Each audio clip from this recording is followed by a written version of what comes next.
Hello everyone, this is Destronoma here, and welcome to part 2 of my Druid build, where we're going to talk about passives I picked, and any other abilities I didn't quite touch on last time. Going back to our basic skills for Storm Strike, I decided to go with Enhanced Storm Strike, as well as branching off into Fierce Storm Strike, so not only are we immobilizing enemies, we are also giving ourselves a chance to make them vulnerable, so they'll take more damage. Tornado is our core resource spender. I went with Enhanced Tornado, so whenever we cast Tornado, we have a small chance to spawn an extra one. Off of that, I went with Primal Tornado. Enemies that get hit by Tornado are slowed, which is great because that pairs up, I think, with one of our passives later that does a little extra damage. Defensive skills, we went with Bloodhowl.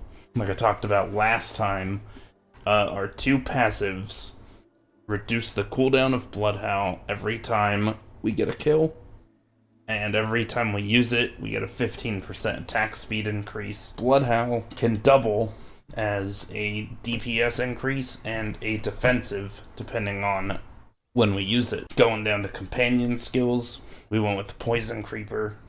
My passives for Poison Creeper were just Enhanced Poison Creeper, so the snare's 1 second longer, and we decided to increase the duration of the poison itself by 3 seconds. Going down to Wrath skills, we're spec'd into Hurricane, of course, and we have Enhanced Hurricane, which means anyone that is caught in Hurricane is slowed 25%, and enemies that are hit by Hurricane deal 20% less damage. So not only are they slowed, they're also weaker. Over here to the left of Hurricane, we have Elemental Exposure, which gives us a lucky hit chance.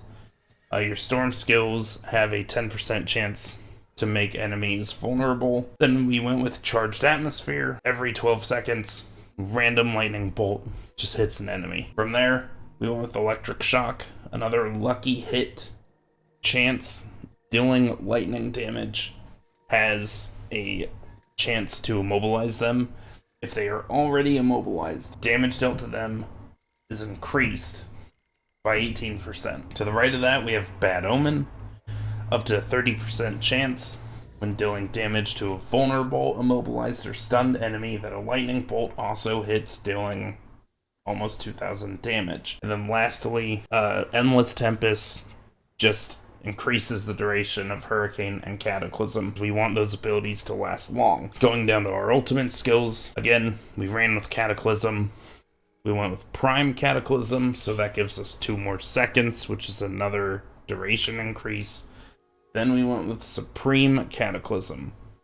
Lightning strikes that actually hit enemies will make them vulnerable.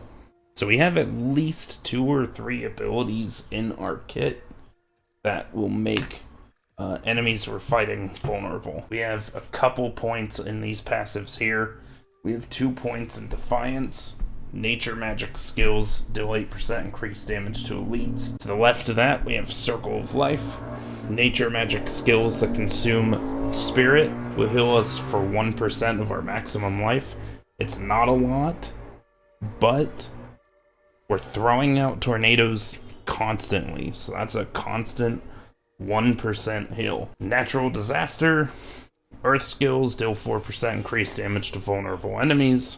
Storm skills deal 4% increased damage to enemies that are stunned, immobilized, or knocked back. We definitely immobilize enemies. We don't use Earth skills, so unfortunately we do not get that 8%, but you could swap out Poison Creeper for an Earth skill if you wanted to. Going down here, I know I talked about it last time, Perfect Storm is a passive. It's a key passive. It just helps us to generate more spirit. Storm skills will do more damage to enemies that are vulnerable, immobilized, or slowed. And we're constantly doing those, like I said last time. That's the point of this build. The next video, I will go over gems a little bit. Anyways, guys, thank you for tuning in, and I'll see you next time.